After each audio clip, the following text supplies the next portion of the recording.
So with that, we'll go ahead and just we've called the meeting to order and do roll call. So Ms. Winters Here. and Miss Claire. Present. Present. Okay, that's it. We're here. Good. Got through the first one without any problem. Yes. Moving on to approval of the minutes from the 12/17 meeting. They were circulated. Any questions about the minutes? If not, we'll call for a motion to approve the minutes. And this will go to Megan or Rhiannon. Motion to approve the minutes of the last planning commission meeting. Thank you. A second? I wasn't at the last meeting, so I don't want to second the motion. All right, what do we, You can I will second the motion. Yeah, they accurately reflect the discussion. All right, so from there, Vote topics. really quick, vote for Sorry, the yes. record for the minutes. I'm sorry. Vote Oh, vote, on the minutes yes. for the record. Yes, can we vote on the minutes for the records? All in favor? Two of us saying aye. Aye. Got it. Thank you. Thank you. All right. So there are 4 items for the draft zoning code that we'll talk about. We'll then move into the business development subcommittee updates and the trail feasibility study. So the first item is approved revisions, and can I ask one of the 2 gentlemen to comment on the approved revisions, please? So just quick staff report on this. Good evening, everybody. I'm Mike Tedesco. I'm the Community and Economic Development Director for the borough. There are agendas there with a memo within the agenda packet that outlines the revisions to the current draft of the new zoning code to date that were approved by Planning Commission and therefore incorporated into the draft zoning code. Items that have yet to be worked on that we need to do at a staff level is update all the zoning district maps accordingly. As well as verify for accuracy all the cross references within the roughly 130 page code. So those are left to be done.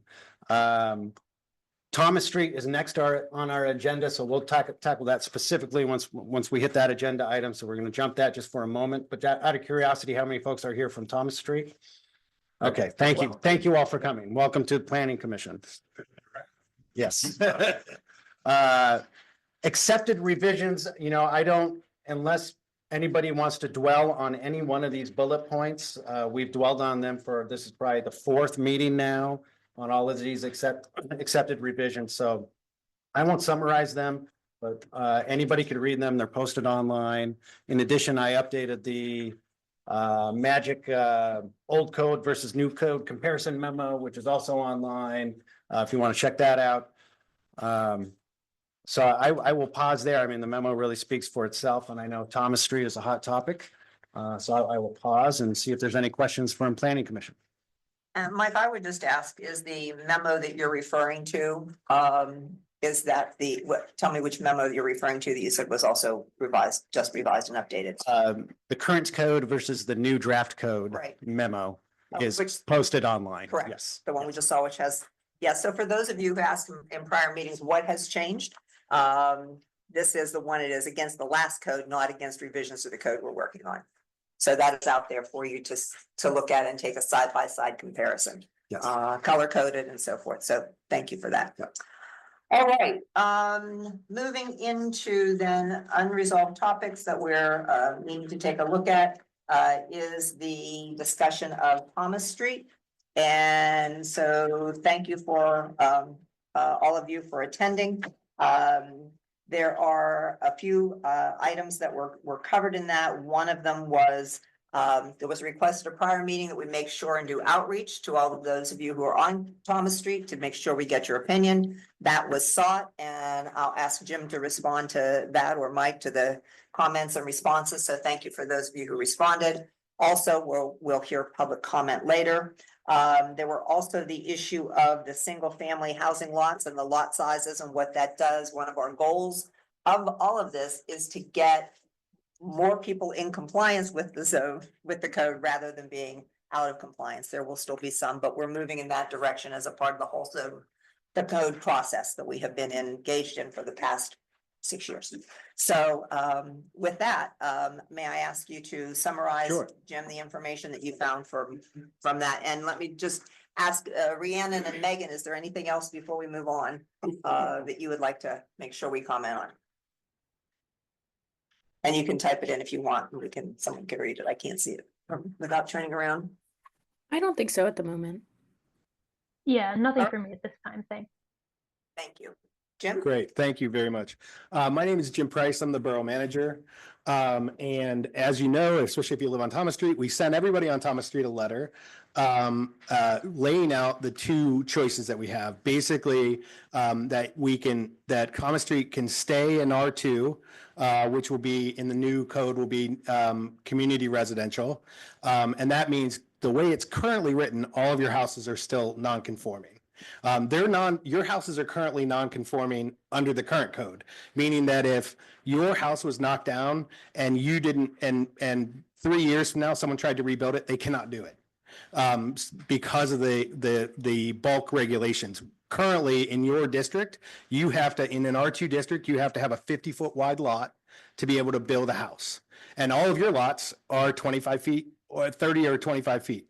That was one of the choices. The other choice is move to mixed use, which is what your neighboring, the shopping district is all moving towards mixed use. That it will be the new code for that. And so we gave that choice. We laid that out for everybody and we received 6 responses, either through email or letter, and they were all consistent. They all want to stay residential. And so with that idea, I have taken to doing an impact analysis, and I have not finished it yet. So probably have to come back next meeting to hear that.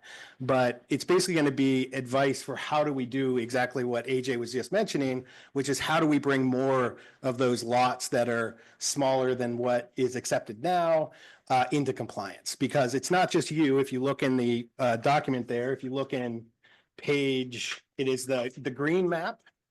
If you look at that green map, every one of those green, every one of the, except for the darkest green, all of the 2 lighter shades of green are out of compliance currently.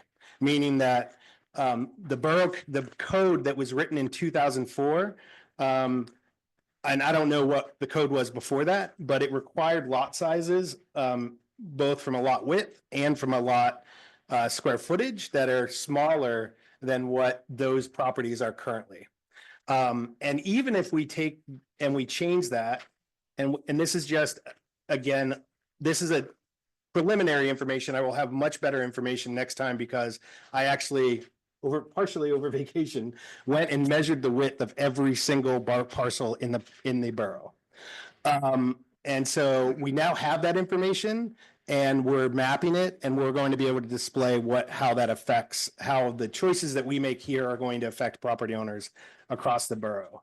So, and just to give you an idea, if you look at the map that looks like it has very few parcels on it, this is a representation of all of the vacant lots in the borough that would be buildable if we drop it to 3,000 square feet and 30-foot wide. Now, I'm sorry, 3,000 square feet. I have not done the 30-foot wide analysis yet. But according to this analysis, dropping it from what we currently have in the proposed code of 40 feet and 4,000 square feet, dropping it to 30 feet and 3,000 square, well, I'm sorry, just to 3,000 square feet only allows one additional property to be developed in the entire borough. So it's not a risk of flooding the borough with tiny properties. And right now, it would be my suggestion to wait till we get this analysis to discuss if we are going to keep it residential on Thomas, which it sounds like that's the interest of the community, then we would like to change the dimensions for CR or for NR so that they actually encompass these more buildings and make it so that there are less buildings that are non-conforming. And the real reason for that is one of the stated goals of this project is to limit blight. And when you have non-conforming buildings, that is a really good way to encourage blight, because even though you as an owner might be able to repair your house when it catches on fire. Most of the times blighted properties are not left by, the people that are taking care of it. It's usually someone who hasn't taken care of it, and then they let it go fallow. It goes to a position where for 5 or 6 or 8 years that nobody has invested in it, no one's paid taxes. And now, if you need to rebuild that house, you can't do it because now it's not the owner is no longer there, and now it's a non-conforming use. And so that's really the goal behind this, is to eliminate blight. And so So the blight concern is the concern about future blight. exactly. Some existing, but Exactly. primarily preventing future blight. Is that accurate? Yep. And yeah, sorry, there's no talk. Sorry, please keep the talking to a minimum.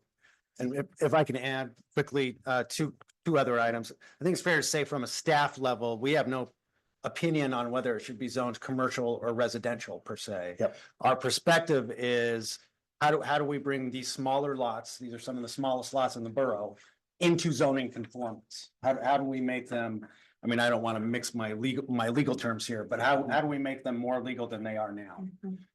In the current code, they're non-conforming, and therefore you have restrictions on what you can and can't do, greater restrictions.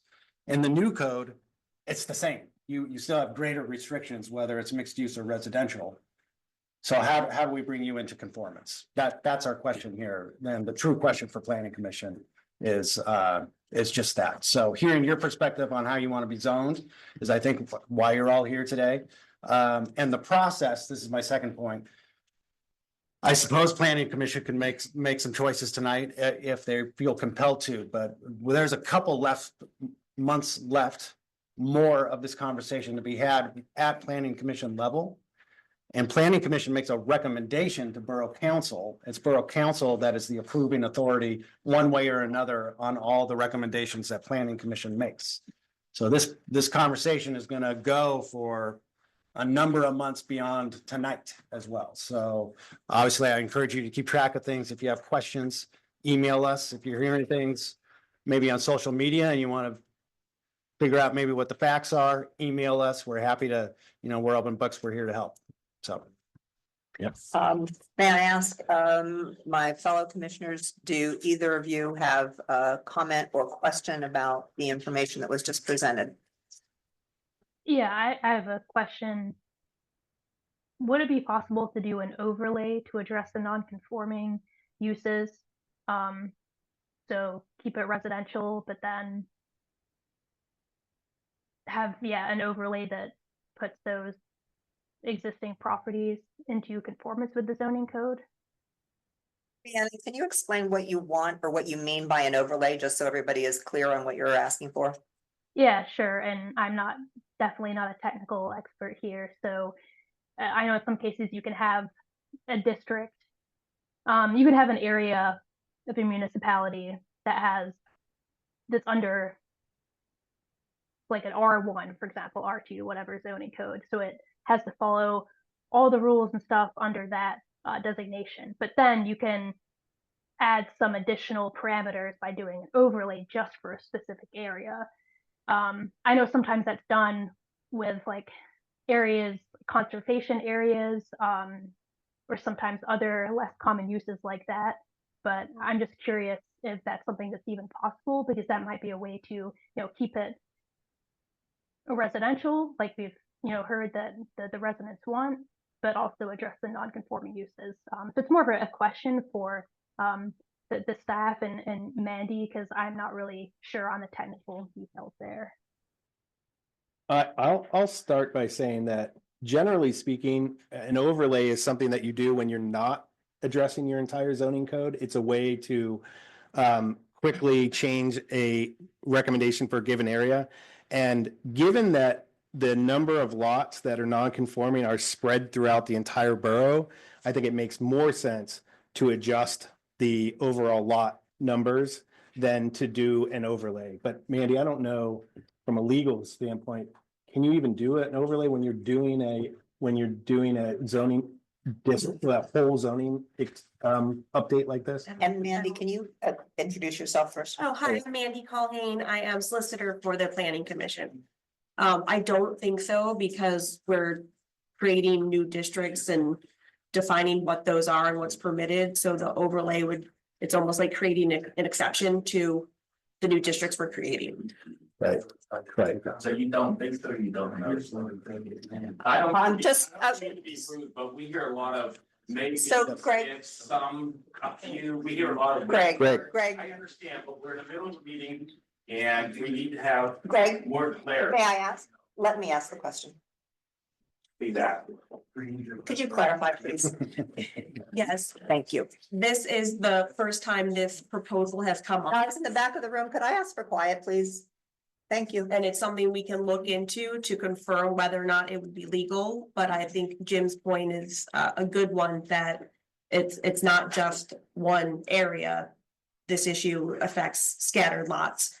So for that reason, the overlay might not be feasible, but we can certainly look into whether or not you can include an overlay in a brand new zoning code.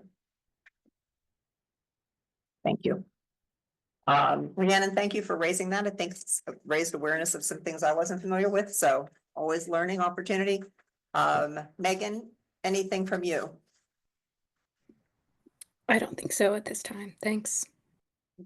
I do have a follow-up, and again, I'm just asking questions here because I'm not a technical expert when it comes to all the intricacies of zoning, so apologies if I threw some confusion in there by asking about overlays, but regarding, okay, so the other option would be to adjust the lot sizes.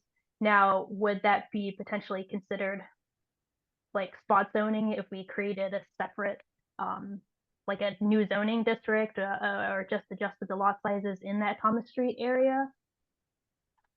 Well, I'm not suggesting that we only do it in the Thomas Street area. I'm suggesting that we do this for all of CR and all of NR. And I will show in that analysis that I'm working on how that will affect the borough. Essentially, it won't create a bunch of buildable lots, but it will bring all of basically 90% or more of the borough into compliance. And currently, just over 50% are in compliance right now. I think it's in the ballpark of 55% of the borough currently is in conformity. So it would be better if we can raise that number. So I wouldn't suggest just doing it for Thomas Street. I think this is really a question of should we adjust the overall numbers based on this analysis. Gotcha. Thanks for the clarification, Jim. Yep. So having said that, it seems as if with no further questions from Rhiannon and Megan, it seems as if we are at a place where we want that additional data to help us make this decision as a planning commission, as to help us make our recommendation to council. Certainly, we hear the request for residential in Thomas Street and maintaining that and how best to get at that would be what the course forward is. So it feels as if this is the right time to suspend further discussion on this until we have more data at the next meeting, rather than try and move forward at this time. Megan and Rhiannon, agreement that we can and should move on? Or Agreed. Yeah. Agreed. hmm Okay, great. So we will move on, and for anyone, again, comments can be taken during the comments section at the end. We now move on to discussion of the future open house, and I'll just go ahead and summarize what I believe we said at the last meeting, and then have you gentlemen comment on what you're thinking. So for those of you who didn't attend or join us, was that all the way back in October? Yeah, I think so. Wow. So in October, midway through this process, we had an open house evening. It ran about 2.5 hours, scheduled for 2 and ran over. I think it was scheduled for more and ran over, whatever it was. We had a Yeah, I good don't evening, remember. met wonderful people and had a chance to give all of you a chance to talk to various staff members. The mayor was there, some council members were there, and really talk about the changes, the implications, and your perspective. And the request was made, and I believe that we all are in agreement that as we are now really closing into the final stages of this process, which has been going on for a long time, we've made quite a number of revisions, and we've tracked them as we go to address many of the topics that the community has raised. And as we move forward, we will have all of this put together in a final document with one last open house then to review, discuss, etc. So that was a request and that will happen, part of the process. We'll see that happening down the road, probably. I'm not sure time frame, and we'll look to you guys for guidance as you look further at your deliberations. So we suggest doing one in early March. So because this analysis, and I haven't been able to produce that in a written form yet, we'll be able to get that impact analysis, that you'll have that for the next meeting. So if you make any decisions at the decisions at the next meeting, then we can present that to to the community in March. And I would suggest early March, so it's not that far after that meeting. And then you have time if you need to make any changes or adjustments based on the feedback, and so that we have time to process the feedback we get from the community then. So I would suggest in the first week or two of March. Have an open house. That sounds reasonable. Okay. Megan, Rhiannon? Yeah, I think that sounds great. Yeah, agreed. All right, Great. so good, excited, thank you. We'll look forward to that open house being scheduled, and we'll be posting that in our normal methods of Savvy Citizen on the Facebook group and Borough website, etc. So keep watching. Zoning code open discussion. Are there other issues or topics that we need to discuss? I put this on the agenda, assuming all 5 members would be here. It may be best to maybe bump this to next month, but the purpose of the discussion is really take a temperature check with Planning Commission on where you feel we're at in the process, how far down the line are we, what is left to be done, what would you like to see done? And that's really the purpose of the open zoning discussion. Where are we at? What's left to do? How do you move the ball down the field? It So- sounds like February is the time to do that for the agenda item for February meeting. All right, moving on to Planning Commission update on the Business Development Subcommittee. So with this, Megan, can I ask you to update the group on this, and then I can speak to the letter unless you want to cover that, which is perfect. So Sure. We've talked about this at a few meetings in the past few months. The AJ and I are sitting on a business development subcommittee for the Planning Commission, and with that, we're hoping to develop a subcommittee of business owners and residents to join us as we support the planning process for business development for efforts of 2025 and beyond. Just a quote from our solicitation that AJ you wrote so wonderfully. Thank you again. We're hoping to get this out, I think, correct me if I'm wrong, Jim or Mike, but tomorrow, both on the website, to push on Savvy and probably on our Facebook page too, asking for local business owners and residents who are interested in serving on this subcommittee alongside AJ and I. We're anticipating this timeframe to be about 6 months at first, and we're hoping to utilize everyone's time really meaningfully, 2 hours a month in meetings, and then, 2 to 4 hours of the work of, what the committee outlines and what we work on together. I'm not sure if there are printed letters of this solicitation in the room. that's attached. It was Right. attached to the agenda packet. Great. So for everyone that has one, it's the last page of the agenda packet. I encourage you all to read it and to consider and to share with your neighbors. And if there are any business owners you know of or residents yourself who are interested, please consider applying.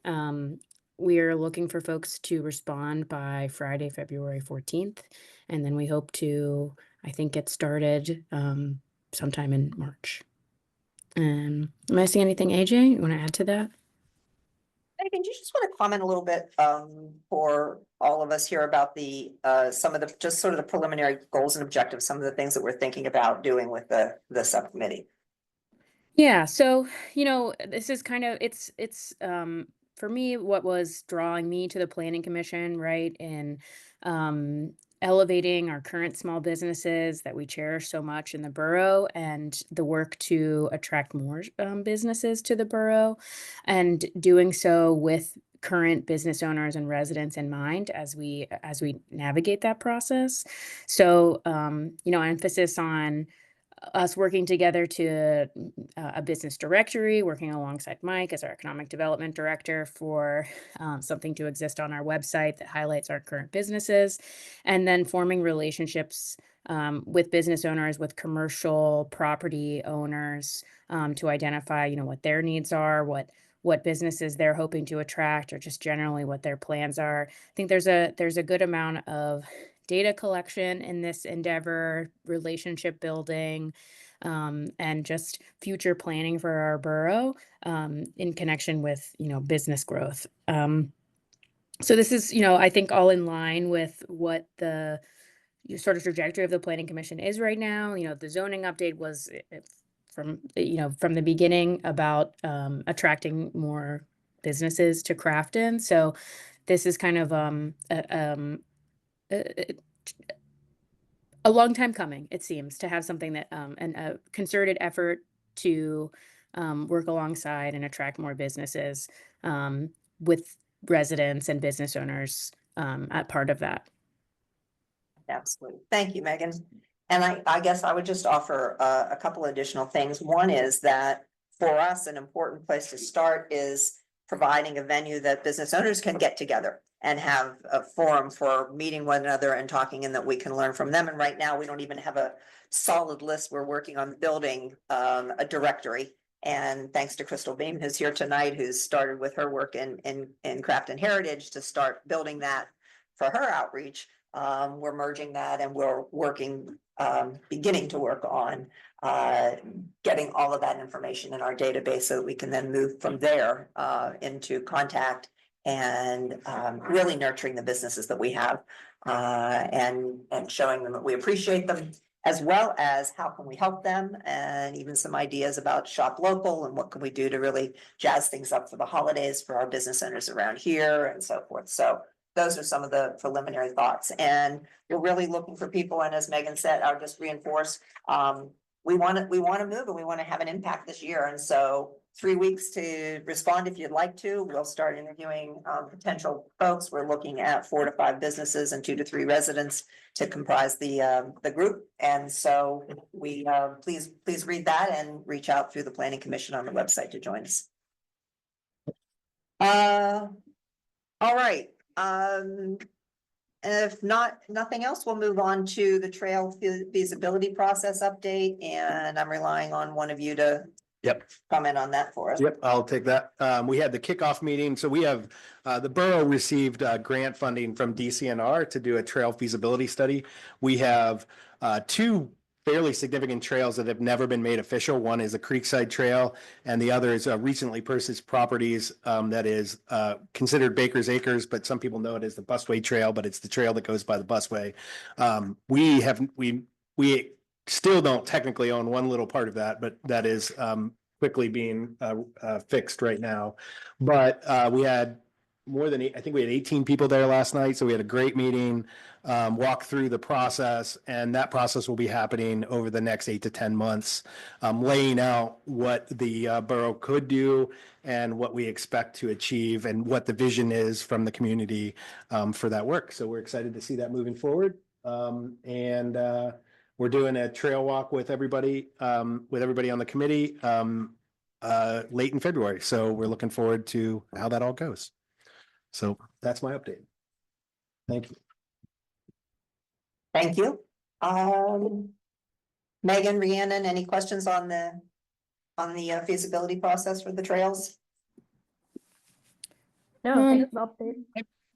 No questions. Just glad it's happening, and please, I would be interested in knowing about the trail walk, and just generally, I think Eric on the Planning Commission is our representative, right?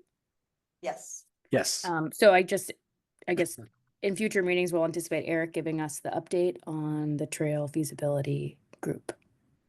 Great, thanks. Great. Yeah, great. And if you could, let us know, from a planning commission purpose, more details about that walk, that would be helpful. Thank you. All right, any other non-business or business items that we didn't get added onto the agenda that are on anybody's mind, Megan and Rhiannon or me? I'll go first. I'm okay. Okay. Anybody else? I'm good. All right, so it is time for open public comment, and I'll just go ahead and remind everybody of I'm sorry, yes? I was just gonna take this, I was gonna share this question because it's, oh, there you go. Megan answered it. Never mind. Okay. Yep. Thank you. Never mind. Was it something that needs publicly addressed? No, because everybody here has it physically. Okay. So it's not as much of a concern. Yeah. Do we have a process? It is on the agenda on the website, apparently. Is it not the same? What's not the same, mine's different, mine doesn't have everything on it on the website. Is the agenda different on the website? Is there something? It may not have been updated from this morning. No. Okay, so what did you add? What did you change? I added planning commission update for trails and the future open house discussion. Okay, So but only the agenda change. packet, but the Packet packet is the same? What's that? I got everything off the website to compare myself, but then I can hear it's different. Yeah. So you have the back page? At the back page. Okay. I thought that was updated on Friday, but Yeah. I mean, we can pull it. Yeah, So, there was some last minute things this morning, specifically what I said. but so yeah. we're glad that you're here. You have the handout, you have the current information. We move in rapid time. And if I would just offer that if we could send it out, we could offer a copy to all the people who are up there who For sure. who Yep. save them going to the website. So if we can capture all their names. I don't know if I can capture all the names, actually. I'll make sure it's posted to the website tomorrow and then. And we'll send out And then. a survey post or it. something. Yeah. Yeah. Or Yeah, just Facebook. to make Yep. it easy for people. All right, so we now move into public comment. For public comment, make sure that you've signed into the login sheet. As I said before, this is for Crafton residents, property owners, business owners, limited to 3 minutes. Do we have someone who will keep time for us? Thank you, Mandy. And we will try, please don't interrupt or layer on questions when one person is up there. That will diminish their time. So in an effort to give everybody their full 3 minutes, you're welcome to then sign in and also make your comment. I have 1, 2, 3, 4, 5, 6 people here. And so we'll just go down the list and then how do we want to handle the remote folks? Once we're done with here, we can ask them if anybody wants to speak and then we can have them just come on and speak. They'll just they can just say who they are and that they're a Crafton resident. And we'll, yeah. So one thing I might suggest is that we at least pause and let them get some in as well. Oh, yeah, we can do So, you know, that would be my preference. that. One-on-one. And so for those of you who have questions, guys, can we have quiet in the room, please? Thank you. So for those of you who are remote, if you have a question, get ready and then post them and then we will rotate back and forth so that we can accommodate everybody comfortably. So can we start with Ken Loney? Is it Loney? Yeah, that's Looney after 5. Looney after 5, okay. Mr. Loney. Actually, yes, I live at 81 Thomas Street. Again, I received the letters in the mail and also the handouts. I wasn't, forgive my ignorance, I'm not exactly sure what the difference between R1, R2 is. If somebody could explain that. Or does it make any difference for what we're looking at on Thomas Street? It could. So the difference between, so R1 and R2 is what they're named in the current code. Those are switching to CR and NR. It doesn't, neighborhood residential and community residential. The difference is neighborhood residential is single family homes or smaller homes. Single family homes and duplexes. Okay. And That's us. right. And CR is a single family is a higher density. So single family homes and duplexes, but also townhouses and multifamily homes, like larger apartment buildings and things like that. So CR is that. And you really could be either. I don't know. I don't think you have any apartment, but you do have duplexes. So NR would still work for Yeah, that. only on the one side, it's Right. all duplexes. Well, and it would only be the one side that we Right, would be right, that's what we're changing. talking. Yeah, because the other side has several businesses on it. We wouldn't be able to downzone that. Okay. Because that is Again, I current, it's wasn't- currently I did not listed. as know that commercial. we were not conforming to the. Most people don't. zoning law. Yeah, exactly. I mean. Most people who the don't, Heck yeah. looks at zoning laws. Yeah, As a- exactly. But again, the commercial aspect of it, Yeah, what would be the benefit of us going with a commercial? if you are a property owner, if you own your property, I do. it raises the value typically of the property, but because now there's more uses that are available, so you can do other things with those properties, like you could build a small shop with retail above it, that kind of thing, but it would be changing the nature of that street. So Okay, that would be, so you would have to want businesses next to you. exactly, right. Or right. across the street. So that would be, so that it might raise the property value, but it's going to change the nature of what you guys have right now. I know you have businesses across the street, Yes. but they're not typically like retail businesses. It doesn't seem like they're mostly like garages and Yeah, storage exactly. and stuff like Mechanic that. shop in an Right. apartment building. Right. So and it seems pretty clear that most of the people on the street would rather remain. Yes, Residential. I'm not gonna speak for everybody, but myself, I would like to keep it as it is. It's a nice quiet street. You get your tow truck comes down every once in a while, which, hey, let us stay in business. Yep. But other than that, thank you guys very much for your time. Thank you. And Ken, thank you for asking the question about what would be the advantage. It's Yeah. good to understand both sides of the coin. Absolutely. Thank you. Yeah. Yep. We'll just go back and forth. Are we tracking? Do we have someone on? Not yet. Is there anybody online that would like to speak? If so, please raise your hand and we will work you into the process as we have Yeah. people speak here. Thanks. Okay, So looks Jim, like- you'll keep an eye on it? Yep. Thank you. So next is Heidi.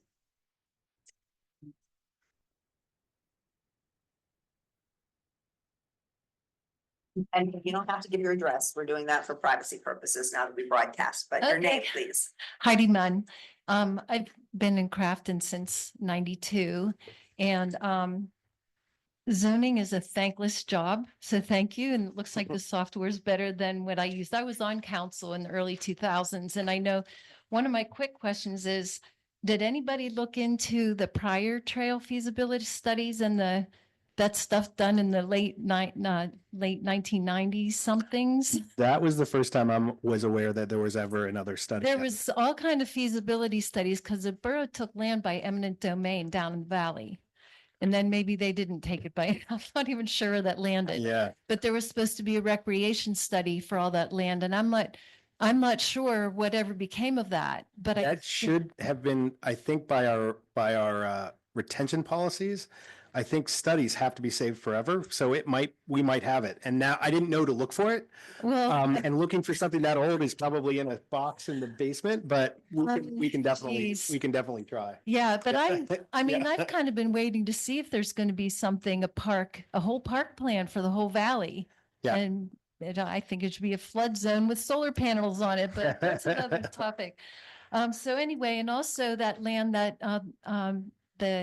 the old radio station on Ewing Road, that's supposed to belong to the borough at some point. And that, okay, here's the other part of why I came. The only reason I'm here is because I got a letter from a neighbor, a typewritten letter, and I'm on Grandview Avenue on a star on my property. And I didn't know any of this was happening.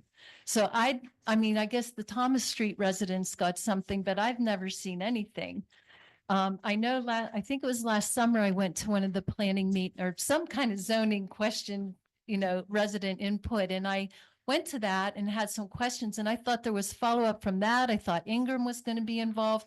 And now it seems like everything has changed already. And I don't know any of this is going on. So, I mean, should I have gotten a letter? No, go ahead. I'll go ahead and Yeah, answer yeah, that if you don't yeah, mind. yeah, So, thank you, Heidi. No, we did not mail individual letters to every person, but there has been, the process has been, a grant was given at the beginning, which had Ingram engaged, to start the work on the zoning code, which was in 2019-ish. Yeah, the original grant, I think, was 2019. 2019. It didn't really so- get underway until Right. 2022 in earnest. And then after the preliminary work was done, it was determined that Ingram and Crafton had kind of really different needs and didn't make sense to continue. They were particularly not interested in joining us and moving forward. So we're working independently. We have, this process has been going on in depth since kind of the end of COVID, I guess we were able to get back into it. And so Okay. that has been posted on Savvy Citizen, now there's on the Facebook group in a number of communications, but part of this has been a desire to get people out. So we've had open houses and so forth. So welcome, we'll get you caught up. And we appreciate all of these comments. Okay. And with point of clarification, we did mail something to every house. And we did that once for that open house in February of last year. Okay. We have since not done that because we've been putting it out other ways, and it's pretty expensive to do that. It costs us $2,500 every time we do that to every house in the Yeah. borough. And so we did that, and we did it for Thomas Street because we were talking about a pretty significant change, and it was requested by members of the public for us to reach out to Thomas Street specifically, and that's why we reached out to Thomas Street. You had mentioned that your property has a star on it on North Grandview, South Grandview. South Grandview. Yeah. Yes, for the one Um, half of the street is one on one. Yeah. side. And Yeah. I mean, and then I guess getting the mail set my expectation that I'd get mail about this. So thank you for that clarification. But on my street, it looks like you're saying that there are uses which includes either 5 to 19 units. And that's like a little wooded lot down at the end of my street, past the other townhouses, or 20 to 39 units. And there's not that much ingress and Well- egress out of that street. That is already permitted now on your street. And so the request was made to downzone that, and legally we suggest not doing that. There's no likelihood that you're gonna see those buildings at the end of your street, because at the end of your street is actually not CR, it's Conservancy. So Conservancy has really strict rules on what they can do. On South Grandview, the end of the street is all Conservancy. So you're not gonna see development. You're not gonna see development down there. There's only I guess two. I'm looking at the wrong, and honestly, there were 10 documents to look at that I started looking at at like 4 Yeah. o'clock today. We So can, after the but, meeting, okay. why don't you come up and we'll discuss, and we can lay out what is happening for your specific property. And Okay, great. that way we don't have to take everybody's time. Thanks for the work you're doing. Yeah, thank you. There's Yes, questions. yes, being answered. yes, thank you. Thanks, Heidi. No one yet, no one online. Okay, moving down to Reese Smith.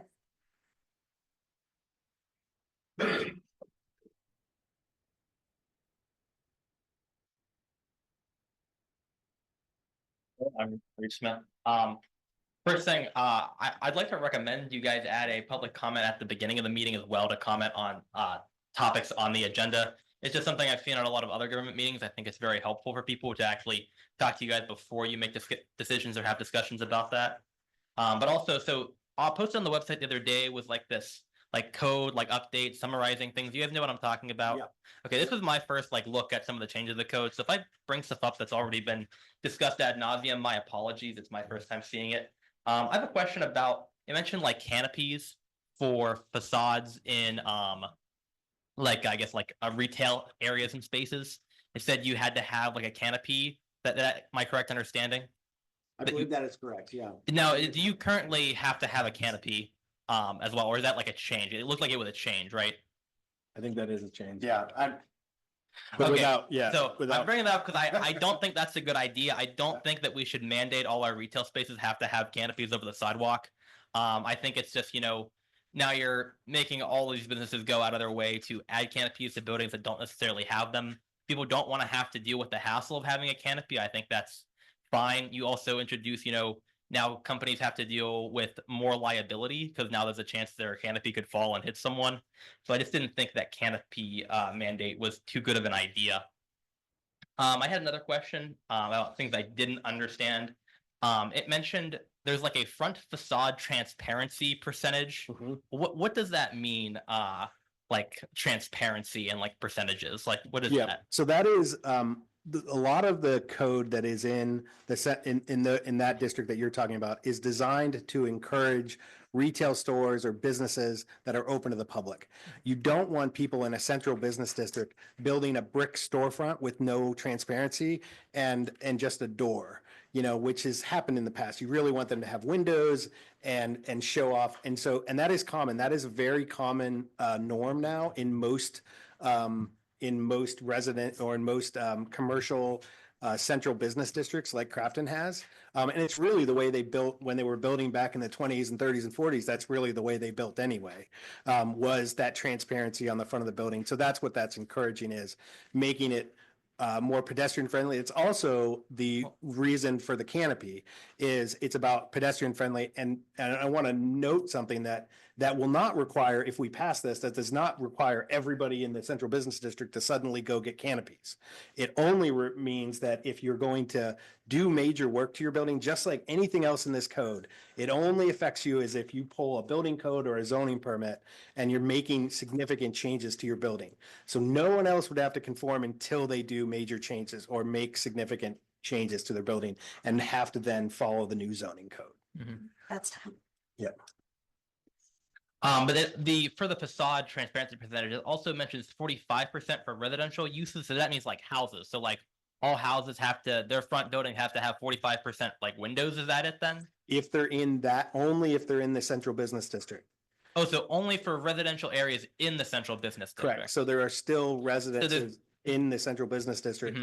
And that is what that requirement is for. But so there's no like window requirement for houses that are in like the NR or the CR? No.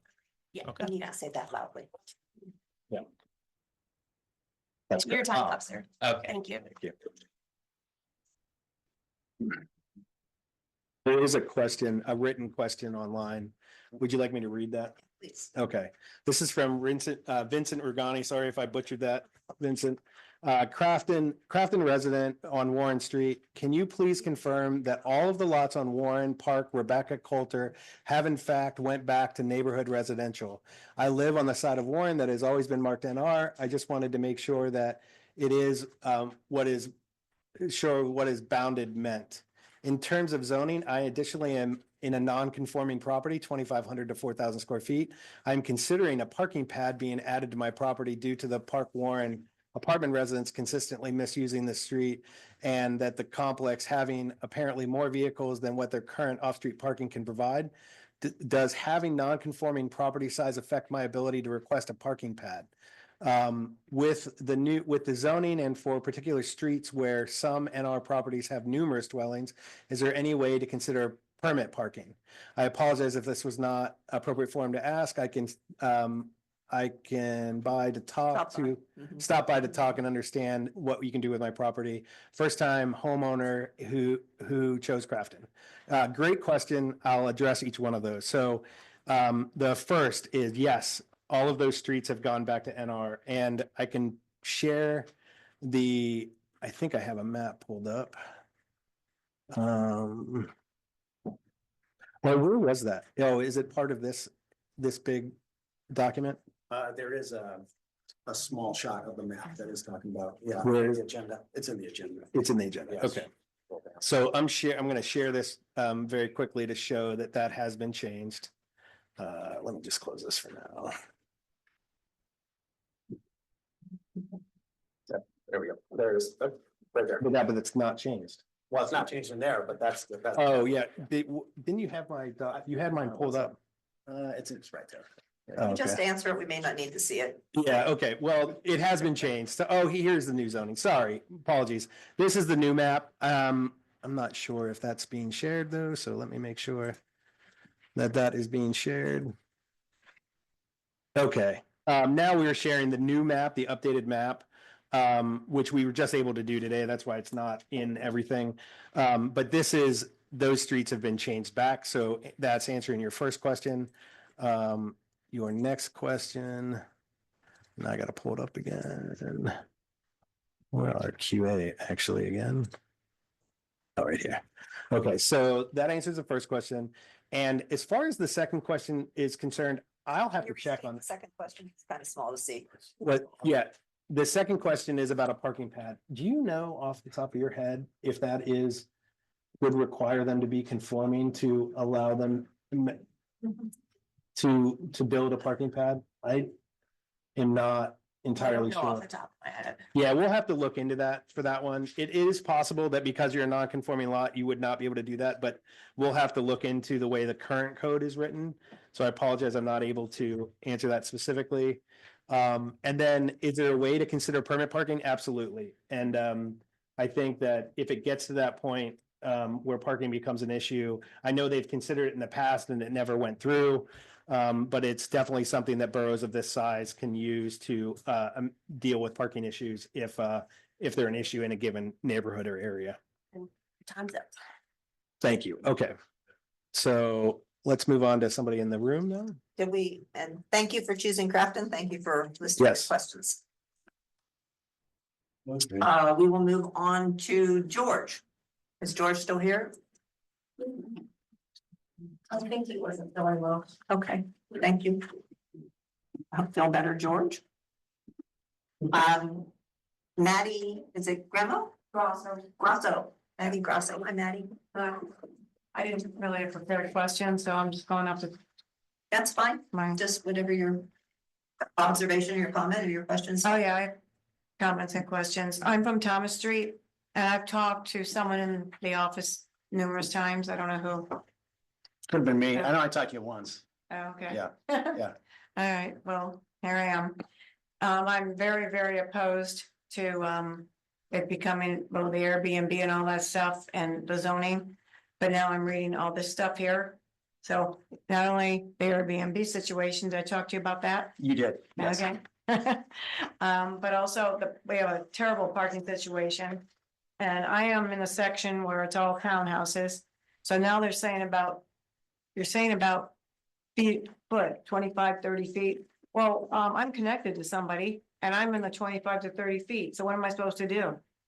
Cause wasn't understanding this whole thing with you saying about 25 and 30 feet, cause I can't make it bigger. What are you at? Well- What you're asking me? So you are currently under the current code, which has existed since 2004, non-conforming. Meaning that if your building was knocked down and you wanted to rebuild it, and you So are if I outside the, fire, then what? if you have so there's a limit. If you have a fire, that's a little different. If Okay. you have a fire, you have 18 months or 24 months to be able to rebuild. Okay. But again, that's what we're trying to do is prevent from being squeezed into that narrow limit, which is what you'd have to do now. You'd have to follow very specific rules because you're non-conforming to rebuild as a current owner, which is why we're trying to change it so that that's what my analysis is looking at. And I'll be presenting that, changing it so that we do incorporate as many of the properties that exist in Crafton now. Because that has been told to us several times that people want to maintain the current character of Crafton, the current residential Have you ever character. gone down Thomas Street? What's that? All right, Okay. all the Do you time. see the parking situation on my Yep. street? Yep, Okay. Yeah. Well, there's two things right there. Yep. Then, what was the other thing? Well, but yeah, I guess you're answering about the footage.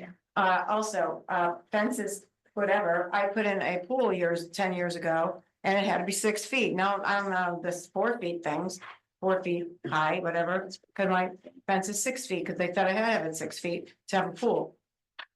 So I don't. I think it probably is still 6 feet in the backyard.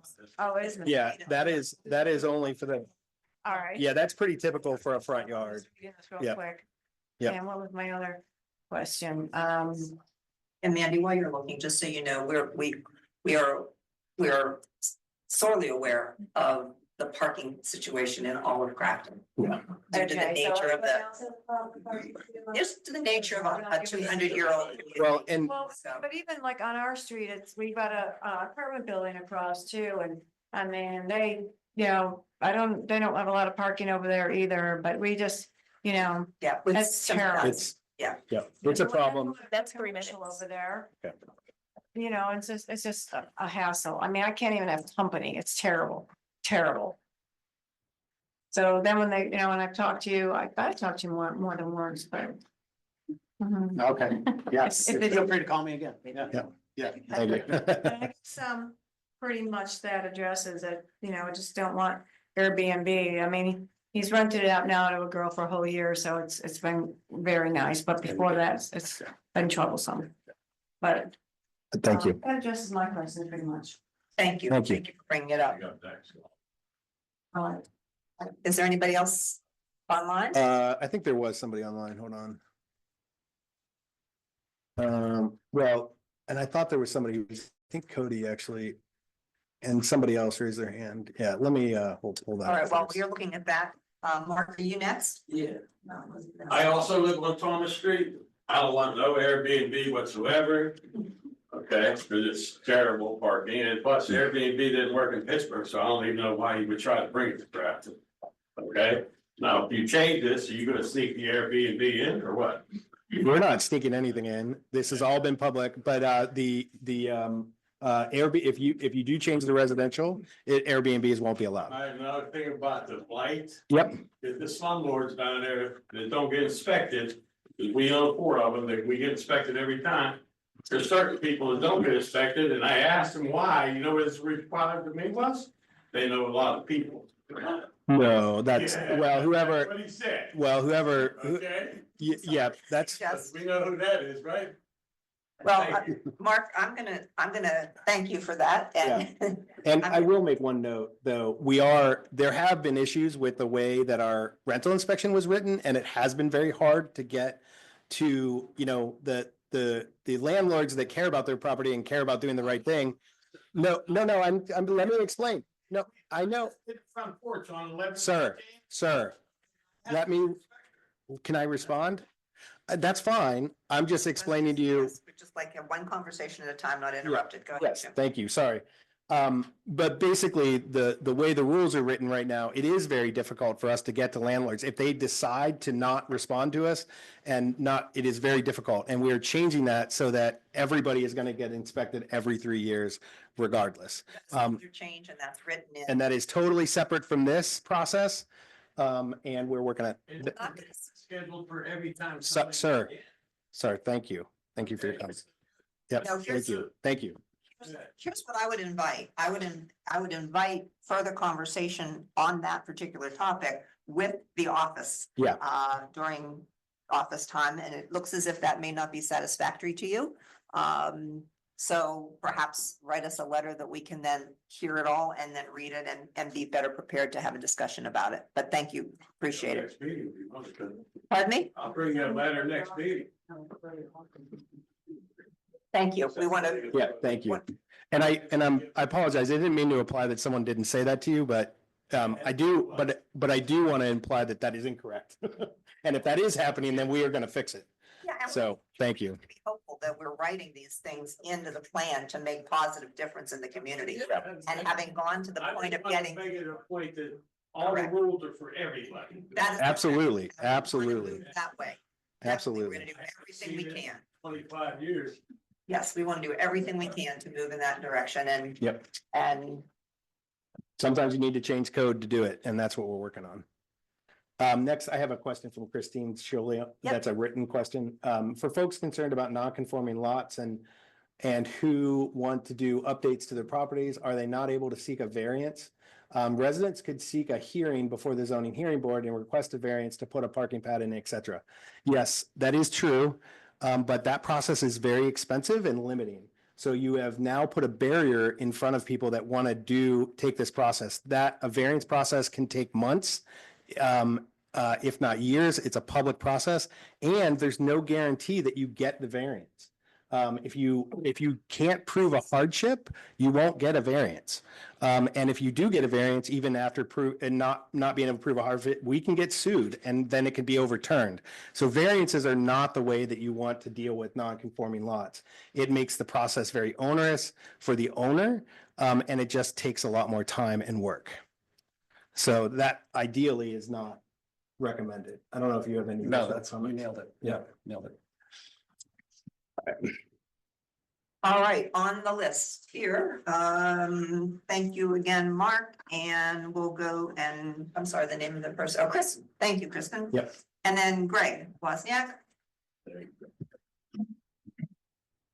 First, I want to thank everybody for coming, just shame the rest Sure. of our people from government wasn't here, but you got it all shown up. Well, wait, we have two folks who are here, Sure, one, sure. and what, Greg, I'm sorry, one had a family emergency, we have reasons, so please be tolerant. All right, all right. It's So not anyway, constructive. I do have a I'm question. simply at work in Harrisburg. I'm really sorry I couldn't be there. I really otherwise would be. Yeah, and I have a newborn at home, so I have to be here to help out. I apologize for that. Thank you. I just get frustrated. I come Thank here, you. I come Thank here you, pretty Greg. calm, but I get frustrated by what I hear. And First all off, that, thank you. So, I have a question, is that, Thomas Street, dwellings, those are two-family dwellings. Mhm. So a two-family dwelling is a 50-foot front. The properties themselves are split in half and they're only 25 feet wide. Then why is it listed as a two-family dwelling? And then why is it listed in the as far as what the lot and area size? Why is it listed under a two-family dwelling as being 50 foot? In the code, it says. Well, everything is treated differently. It would be a two-family dwelling if it was stacked on top of each other, but the way these properties are laid out, if you can look on the map up there on the thing, those, I can zoom in on it for you. Right, the lots are what matter in this case with zoning, and those lots are all are too small. And we have this is not just the case there, this is the case in other areas, but these lots are all very small. Now, if you look at these lot lines split the house in half, and that is allowed, that's common. But that lot line is what decides what zoning code you have to listen to. So it doesn't matter that the building is wider, it matters what the lot size is. So they're not considered a two-family dwelling. They are No. considered or not. They're not, they're considered I would attached. say, So I don't know, Mandy. Mandy, They're- have Mandy in the answer case, that. these are, just so you understand what's on that street, these are all individual houses that are split down the middle. So they're duplexes, but the property has been split. The lot is split, so they're 25 feet. The two houses together are approaching 50 feet. So those should really be considered as single family, attached single family. Attached, single family. Yep. That's single family. Right. attached single family. Attached single family. Thank Okay. you. So the other point I wanted to make was that I think that trying to get some of these things conforming is that there's a lot of other things that are affected by it. And I don't think blight, I think blight is there's other ways to take care of blight than to broad stroke with a zoning rule. So I have to say that that it's very frustrating that we do not get information concise and on time, and it changes. I wish you guys could please make that a lot better. And then And I that had is a time. question, I had a question for you from the beginning. I saw that, yeah. And I wasn't part of any conversation for that, so and if time's up, but we can talk about that at the next meeting. Just a question, yeah. Yeah, there's a question about it. Do you want to just restate what the question is? Yeah, there's a question of, there's a provision in the new code about borough buildings being exempt from the regulations to the extent that the council, after a hearing, determines that the use or occupancy is necessary for the convenience or welfare of the public. I wasn't involved in any conversations about that, but it seems to me that it's a reasonable need for the borough to be exempt from the regulations to the extent there's something going on in the borough that would require borough buildings or other buildings that the borough is occupying to not have to strictly comply with the code. We do have someone else online if you'd like to. Oh, we have two people online, it looks like. Jacob, I'm going to allow you to talk now, so Invite you to talk. invite you to talk. Thank you. Hello, everybody. Thank you for your time. I have one comment. I live between Promenade Street and South Grandview. One of the starred lots that was requested to be changed from CR to NR. And I fully support that. I think these lots should be neighborhood residential. And that's it. Thank you. Thank you, Jake. Do you want to go to Mary, or there's one other person online? Okay. I'm gonna allow you to, whoops, sorry, hold on. Mary, I'm gonna allow you to talk here, or permit, yeah, invite you to talk, sorry. It says ask to unmute, and so I'm reading it. I apologize. Mary, it's not allowing me to let you unmute. Are you able to unmute yourself from your end? Should be able to. Can you type your question in, Mary, in the chat?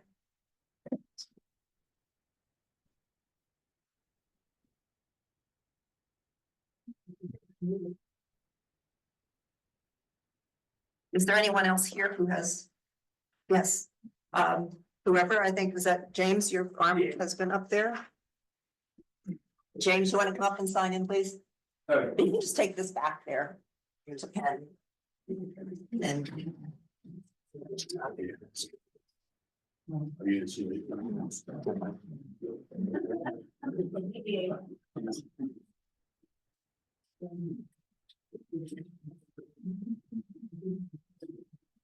You may go now. We can You can go ahead, and we'll take, there's some other questions here too. Okay, sweet. So mine kind of is tailing on like Greg's about, well, making sure that things are correct. So I'm looking at the document, the current code versus proposed. guys, can we have one conversation, please? It says for retail gas and inconvenience, for the COTD, it says red and it's blank, so it's not permitted, but there are gas stations there. Is that a typo or like a mistake? Are we changing that? I think it was a change. Yep. That was the change, removing gas stations from that district. So that gas station will be non-conforming. Okay, that's. Yeah. That's.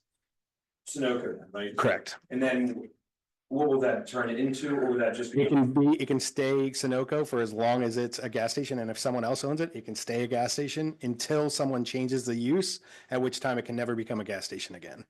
Okay, they would have to take care of like clean up that.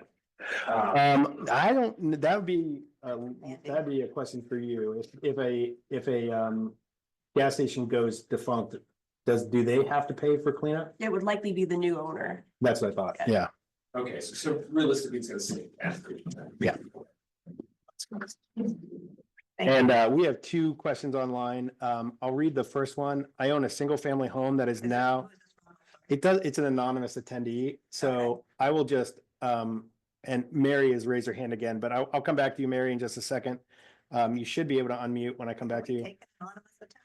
Well, I'm just gonna ask the answer, but it's just a general question. Yeah, I own a single family home that is now a community residential area on the zoning map. Will the new zoning affect my property taxes? No, it does not affect your property taxes at all. Unless your home value goes up or down, then it'll affect your property value, but that is unlikely. Based on that, it's not going to be, that's not going to happen based on the code.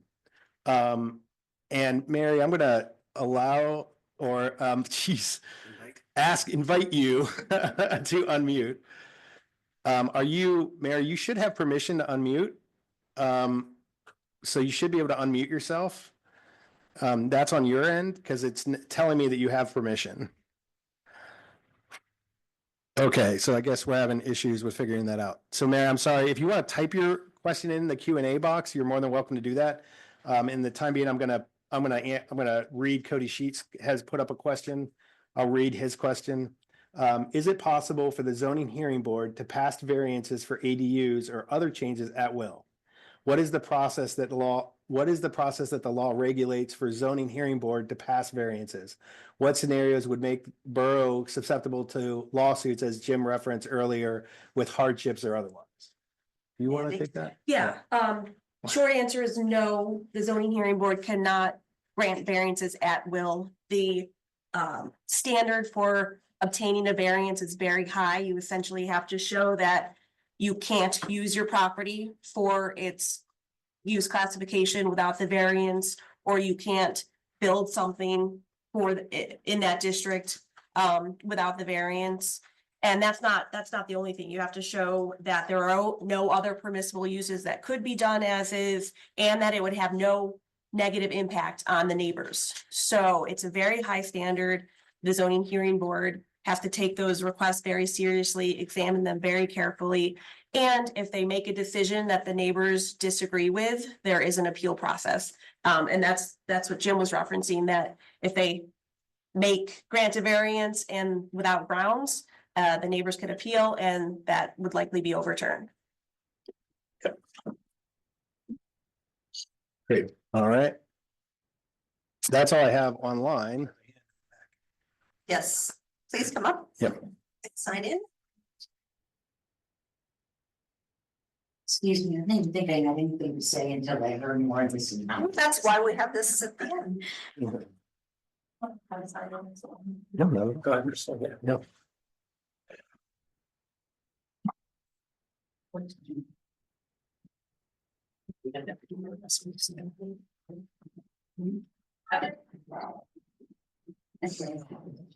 My name's Lisa Smith. I live on Walnut. I had a question with the packet that was online. That's one of the questions I have. Where it has landscaping standards. Is that for personal property? Is that for professional property? Is that for the borough property? What is that about? I'll go ahead and answer that one. you got it. That is for any new construction. Or significant, anything that requires a permit to do for both new and for both personal and business. Okay, so if I bought a new tract of land and put something out, I would have to get native species, but I've owned my house for over 20 years. And if I decided I wanted to pull up my rock garden and put in plants, I could put in whatever I want. Yes. Correct. Okay. That just seems a little off to me. So the next thing, I've been coming back and forth to these, and I just realized you said that these zoning laws were changed in 2004. Correct. In the first place. I had a brand new baby in 2004. I didn't pay attention to it. We were new to that area. But can I ask why they did then and why you are doing now, making zoning rules when almost half don't fit? I mean, like, that just seems odd. We pay our taxes, we live here. My house is over 100 years old. My house has stood for over 100 years. I take care of it. I want it to stand for another 100.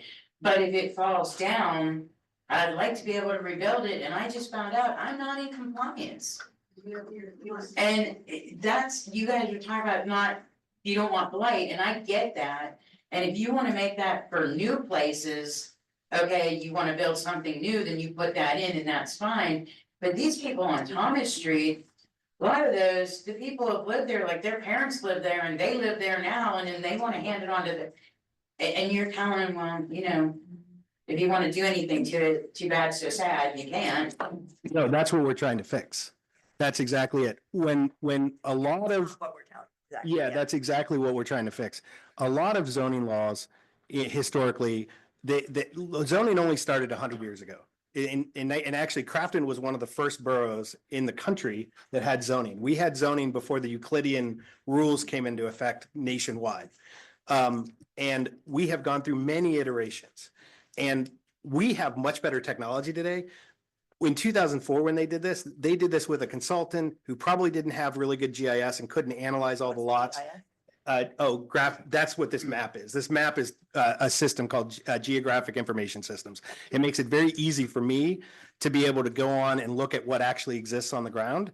And actually with all this public engagement, we were able to dig into this more deeply and see where we can even improve this better. So we're glad we're now able to even make this better. So the goal is that by the time this is passed, that we get as close to 100% not, conforming lots as we can, so that isn't an issue coming down. And that people are able to rebuild properties or invest in their properties without any of the variance constrictions and all the other constrictions that they currently have under the current code. So we're trying to improve that. That's exactly what we're doing. Okay, because it seems like from listening, what you're saying is these people, you can turn them into this or you can turn them into that, but it's still not gonna change the size of their property, so that would mean that the law, at least for Thomas Street, should be changed. The law for Thomas Street, the zoning for Thomas Street should be you only have to have this much property to do whatever, because otherwise you'd have to wait and you'd have to merge two properties together. But they might not even allow you to do that, to merge two properties into one, so you're still, you can't make it work. And that's why that's why that analysis that we're gonna have for the next meeting will show what impact that will have. Because there's a concern that if we shrink the lot sizes, all of a sudden there will be a bunch of new houses. Well, that is, but that isn't, but that is not true. And what the analysis will show, and based on the vacant lots that we already know exist, the way we're suggesting currently will add the ability to build on about 24 lots. Those lots already had houses on them, and I think it's important to note they don't have houses on them now because it's really hard to invest in them because you can't build a house on them now. So we're bringing those back into compliance, and then if we drop it, the current analysis is limited, so I can only tell you what I know now, which is that if we drop it to 3,000 square feet, I don't have the lot width analysis. Well, I've completed it, but I don't have it all laid out. If we drop it down to 3,000 feet, we only add one additional vacant property that could be built on. So we're not like flooding the borough, and that's the concern, that we're flooding the borough with a bunch of properties. We're not. But that dropping it to that brings us down to only 24% or something properties not in compliance.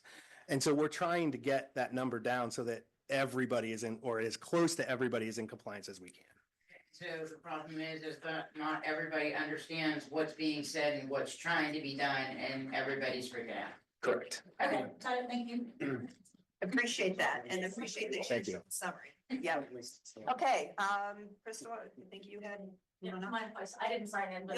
Nobody who's coming up now, so go right ahead.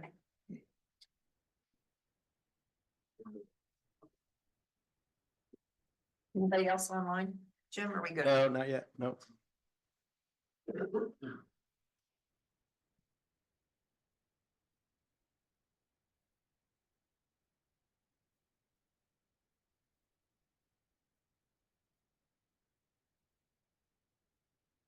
Belvedere Street. One of the questions I have, Jim, you talk about rentals and how difficult it is to get in touch with some of the landlords. Obviously, the protocols for vetting these landlords and keeping track of them is challenging. I would think that the fact that these landlords also pay taxes like other property owners that actually reside in their home. Why is it such a challenge and what are we doing about it? We should, like, I own property, I have 5 properties. In one case, they are constantly on me. I fill out forms anytime somebody moves in or moves out, and they police that. Why hasn't the borough done their job? I mean, we should be able to reach out to these landlords. And another concern I have is one of my properties, I developed an LLC so that people didn't know I owned that particular property. I would imagine that people coming into Crafton with certain intentions of maybe buying land and building land, they might want to also operate under an LLC as opposed to their name, so people don't know what they're doing. How are you going to, or let me ask the question. How many of these LLCs exist in Crafton? What percentage of LLCs are there to private ownership landlord responsibility? Has anyone, we talk about all these wonderful studies that we do, but I would think that all that should be transparent in the borough. I mean, if I were running a community, I would want to know who's in my community, who owns what, and are they paying their taxes? So. Yep. So. Just ask a question, please. Yep. Go ahead. Thank you, Crystal. I think that's something that's been on the minds of many of us. Yep. Along with collection from properties and so forth. My question is this a planning commission question or is this a council question? it's probably a council question, because this really isn't about planning. But we are working on that. Like I said, we are in the process of, we're gonna be meeting with the volunteer fire chief again. To finalize the rental inspection ordinance that we're updating to make that easier. The problem is right now, it requires that landlords come to us and tell us that they have people. Well, that's an issue, because the people who don't want to be inspected aren't going to come to you and say, hey, inspect me. So we're changing that so that we go to them to get to require the inspection. And that's going to change that process very drastically. It's good news stuff that we're bringing in. Also, maybe a question, but when you talk about ADUs and you were talking about rentals and how difficult it was, I felt the need to express my concern at this time. I appreciate Yeah, that. that's great. I'm saying the Thank you. resolution probably is elsewhere.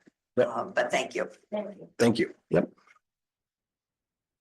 No one online yet. I see Nicole. Yep. And Linda will get yours was up, I think, yeah. I don't know everybody's name, but I'm trying to keep an eye on everybody.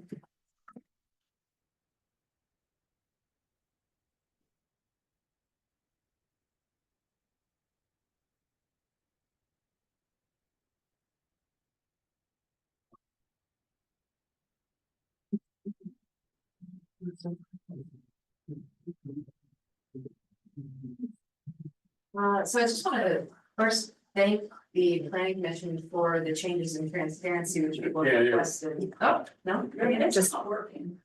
I Oh, think it we might just have have to died. speak a little. No, louder. it might have turned itself off. I feel like it's on, I was on. Yeah. Nicole, do you mind just doing your name when you get back on? Excellent. Can you hear me now? There we go. I'm just talking super close. Hope no one has COVID. All right. So my name is Nicole, 184 South Grandview. I did want to thank the Planning Commission for the changes in transparency that people had requested that we're starting to see in the way the documentation is presented, and also for eliciting feedback from the folks who live on Thomas Street, which is something I was particularly concerned about. So thank you for listening on those things. I wanted to note that in the previous council meeting last week, I presented them with a document or emailed them a document with a number of evidence-based policies or strategies that we could potentially use to address some of the concerns brought up by the community throughout the zoning process. So some of them, the concerns that were brought up, things like equity, property values, business development, avoiding real estate and development speculation, conflicts of interest, things like that. So some of the things that I presented in that document are quasi-relevant to what was talked about today, but probably this wouldn't be the right venue for them, like having an empty homes tax for landlords that don't keep their homes full, things like that, regulating conflicts of interest. But the question that I have is relevant to two of the items in that list. And because I think those are probably, I'm making an assumption, in the purview of this planning commission. So one is mixed income development and inclusionary zoning requirements, and the other is occupancy requirements. Just wondering if this is the right venue for that to be considered, and if it is, has it been? I'm gonna say I don't believe it is in the purview of this, but I'm gonna defer to people who know way more. Well, inclusionary zoning is, I don't know if you want to, first off, let's explain to the audience what inclusionary zoning is. Inclusionary zoning is a requirement that any new development has a certain percentage of affordable housing. The suggested amount was 30% of affordable housing for any official development. But in Pennsylvania, if Mandy, if you want to take. Yeah, and I did receive a copy of your memo. There's a lot of legal issues that go into analyzing everything. There are certain laws in place already that address some of your concerns. As far as, so zoning in Pennsylvania has historically been focused on the use, not zoning for any specific class of people. The courts have consistently declined to make that analysis. So the fair share test we talked about last month, that looks only at the use. And so when you get to inclusionary zoning, there are a lot of concerns about if you can do it at all. And maybe there are ways to do it constitutionally, but it's difficult. I know the city of Pittsburgh has a challenge to their ordinance right now, and whatever changes they make will probably get challenged. So zoning historically in Pennsylvania has not been the place to address those socioeconomic concerns. And a similar response to the next part of it, which is again related, you mentioned having a rule where the building has to be occupied. Again, that is something that we're gonna look into further, but it is, well, I'll let you Yeah, say I the think legal that, advice. again, it would be overstepping the constraints of what the borough is permitted to do from a zoning perspective. Okay, thank you. Appreciate the answer. You can set, how many, occupancy, like how many people can live in a house? No, more like No. preventing absentee landlords from buying investment properties that say after. Yeah.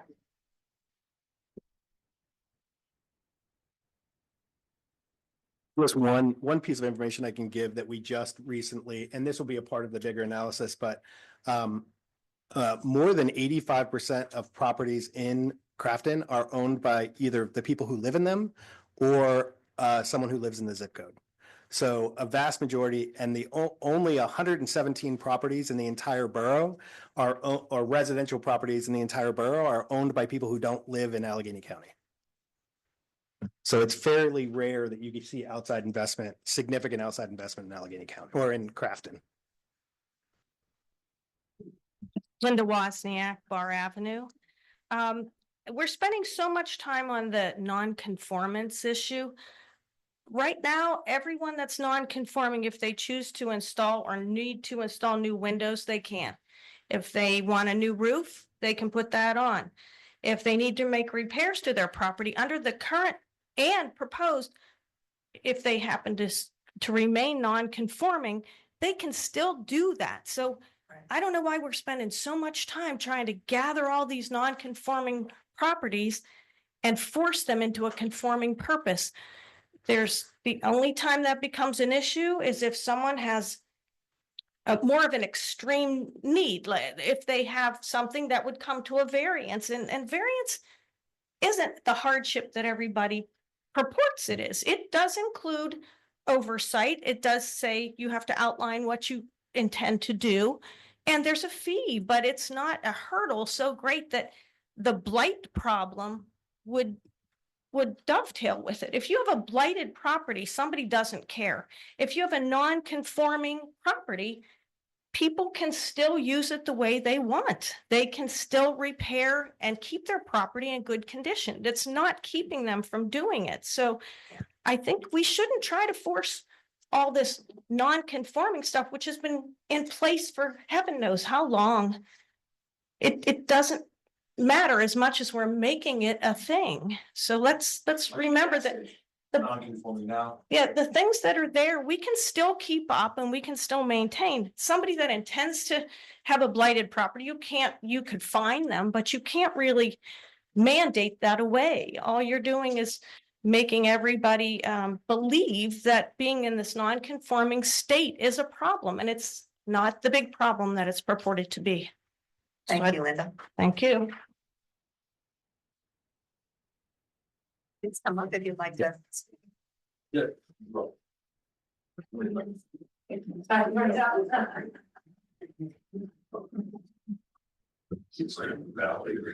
Let me just also invite again Rhiannon and Megan. I know that you will weigh in, but please note, please just interrupt us if you have something. Will do.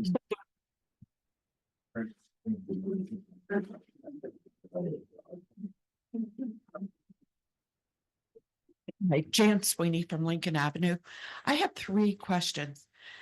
The first, maybe I'm confused, but I thought I heard that we were working to change the property lot.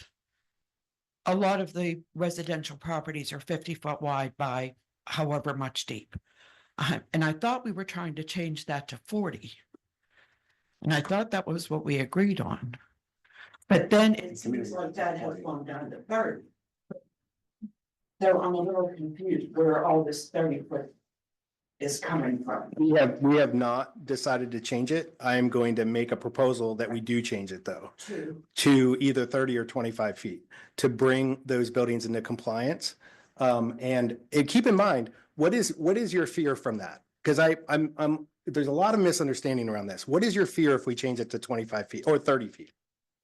I grew up in Sheridan. Yep. And those lots were 30 foot. Yep. So when we walked up the steps to my house and we made a left.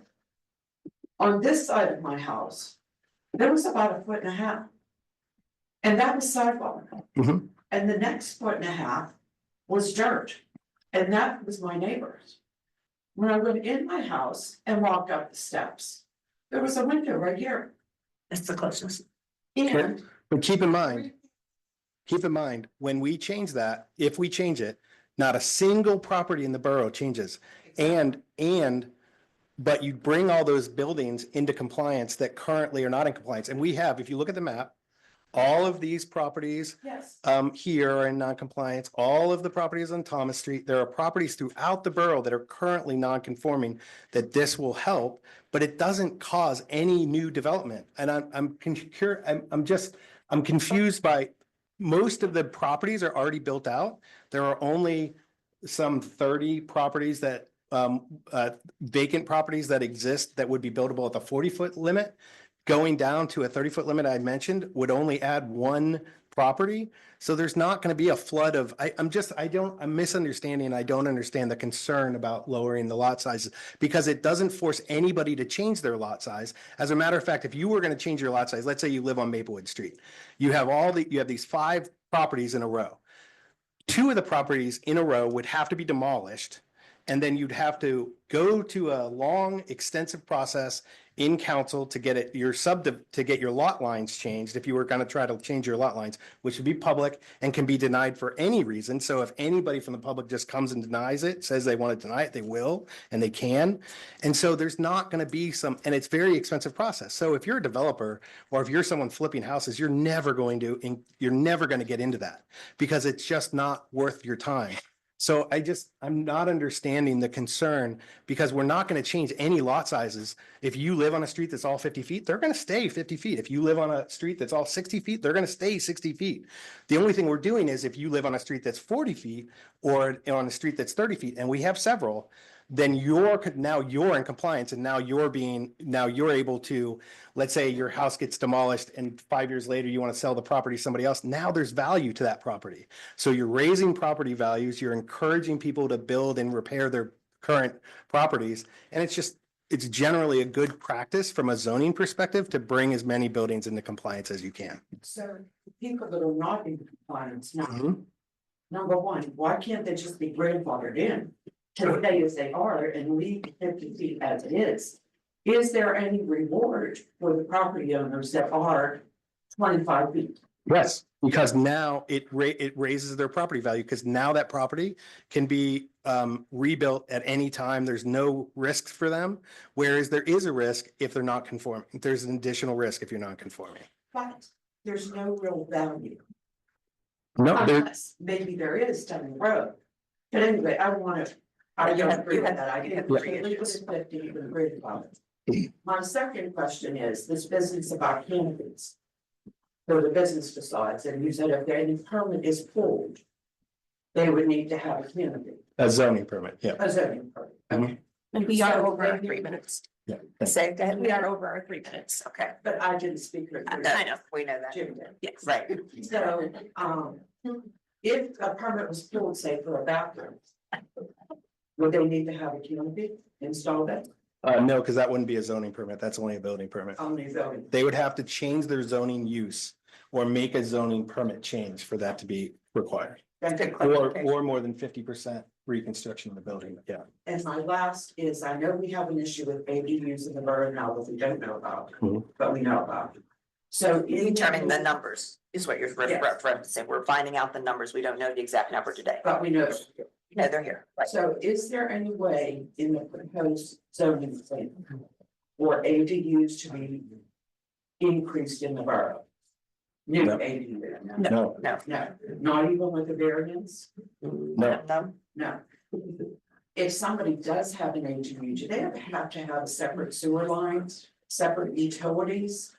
Like it is now, No, they could just have a little grading pod back there and run off of the house lines. Yep. Okay, but we're checking into that. We have not been actively checking into it at this point, no. Not, no, the number, not that last item you're talking about. We weren't actively, Well- we have no way, it's a very difficult process to assess. Let me just summarize the minutes from the last meeting, which said at the last meeting, take your understanding, we said that that would be an appropriate thing for someone to do, and I'd have to look at my minutes, but would it be the inspector, somebody or another, I Yeah. forget who it was. I mean, the estimate is 5 or 6 ADUs that are operating in the Yeah. borough, 5 or 6. Or like 10. No. At one of these meetings. If that was the case, we are not aware, I'm aware of 3 or 4. And it would have to be a process where we're just discovering them as we go, because, you know, it's a very difficult and expensive, it's just it's a time consuming process for little benefit to basically figure out where they all are. So it's, you know, we're using the inspection process and everything else. If they're renting them, they'll get put on the inspection process list, so we'll be able to assess them that way. And as we find them, we'll assess them and mark them down and keep track of them. Yeah. And in order to benefit from the status of a non-conforming use, they have to register. Right. So, Right. the. So we're actually even making it harder. Yep. Yep. Yeah. That was a good clarification and a good check, because we did say 40, 30 is new, so we're just learning about that, and also the tracking down the ADUs is not like a big initiative, Yeah. but there's a way to have it happen. Yeah. And that's what we're saying. Yeah. So. All right, who's next? Yes, please. Oh, I'm sorry, Greg, his hand was up. I didn't. One more thing. Greg, I'm sorry, his hand was up. I just didn't see you. May he go first? Thank you. He hasn't spoken yet. Please come up and sign in.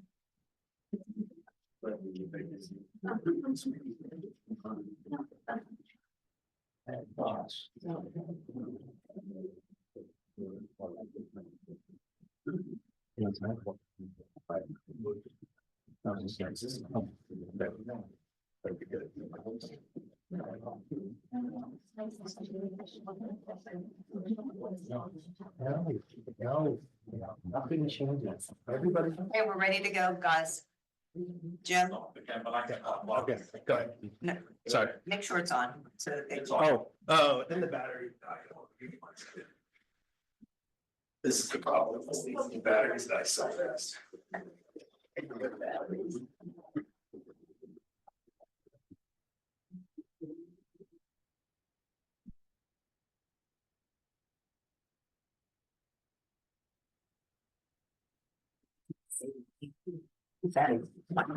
You're writing.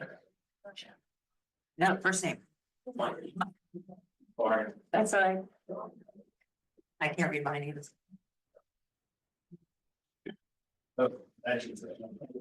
There we go.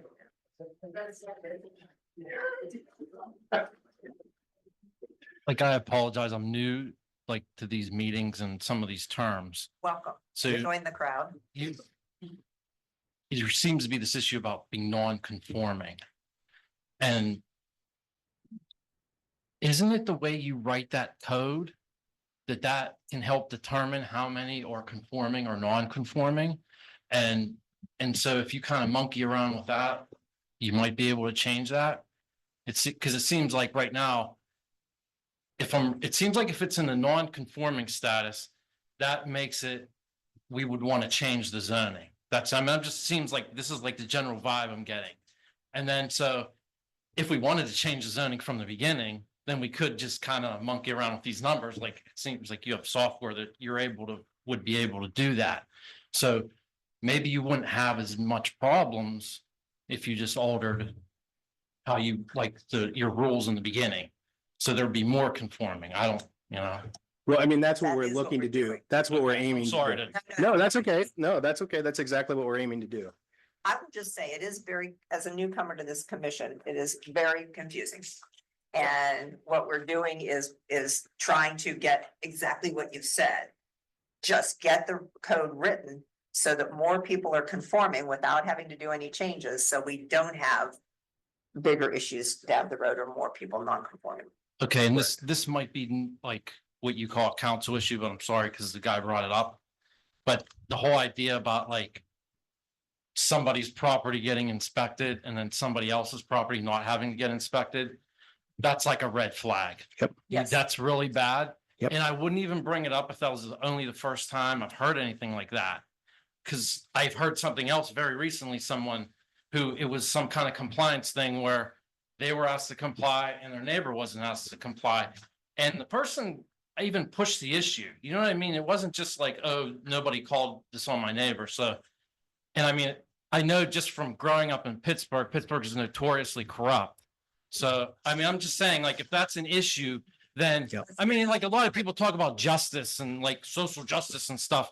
Well, I mean, for someone in local politics, that would be a justice issue to make sure everybody, you know, gets treated the same.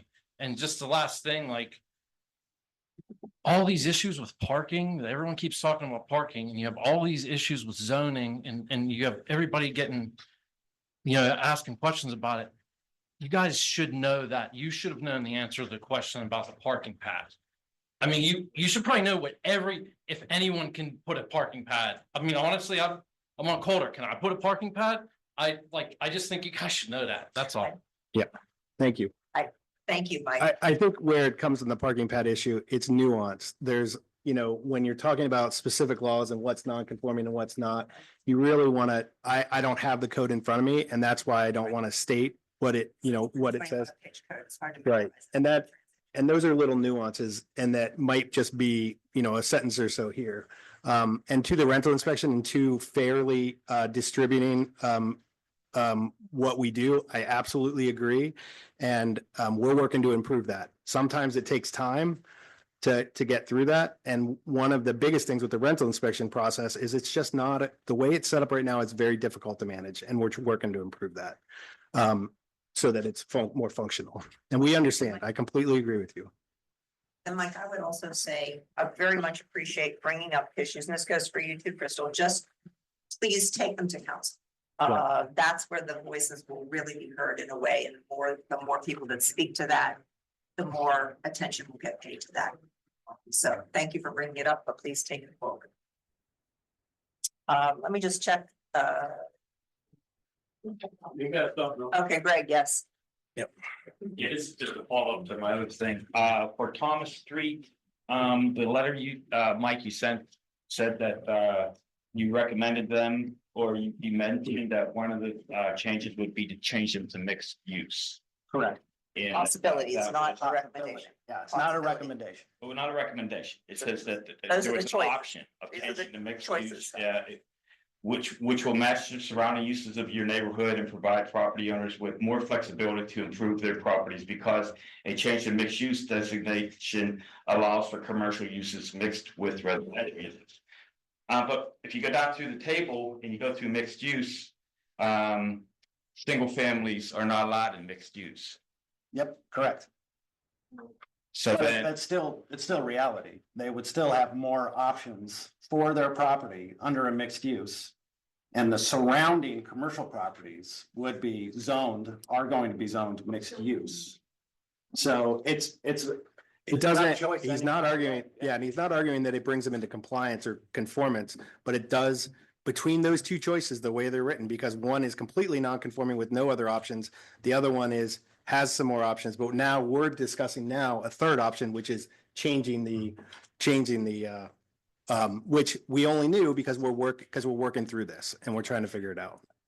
okay, because you know, the way it leads up, it's like you're out of conformance, and then it kind of reads like that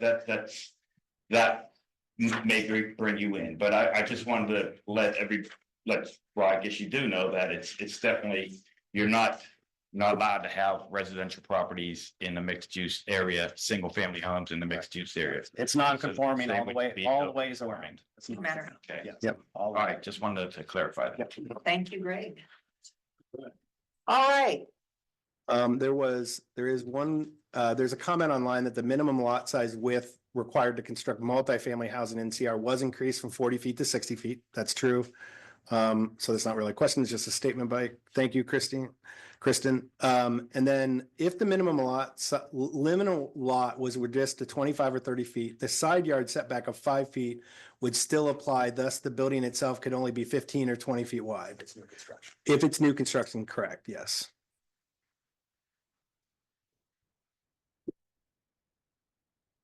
Okay. Thank you. Okay, motion to adjourn? Motion. So first of all, thank you all for coming. Thank you for your patience. Thank you for your comments. We appreciate them. Megan, and let me just check, Megan and Rhiannon, anything else on your end? Nope. Thank you all for coming. I just appreciate all the public comment. AJ, I think I heard you move to adjourn, and I'll second. All right, good night, everybody. Thank Good you. night. AJ,